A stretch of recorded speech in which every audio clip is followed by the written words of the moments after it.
मन की स्थितियों का वर्णन करते हुए पतंजलि योग सूत्र में महर्षि पतंजलि ने चित्त की 5 भूमियाँ यानी 5 स्टेट्स ऑफ माइंड की व्याख्या करी है।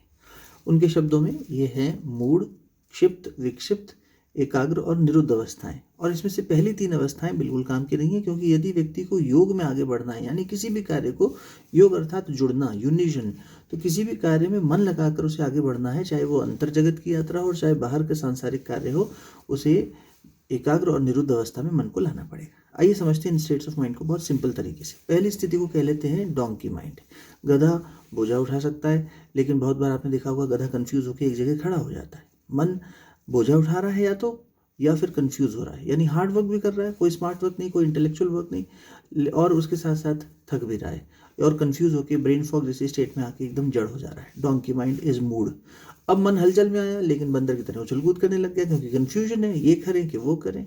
इस डिल्यूजनरी स्टेट को उन्होंने कहा क्षिप्त अवस्था।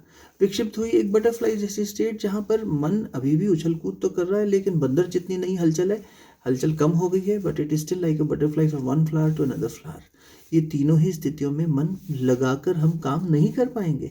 मन को कहीं एक जगह लगाना है तो उसे एकाग्र होना होगा, कॉन्सेंट्रेट करना होगा, फोकस करना होगा। That is the fourth state.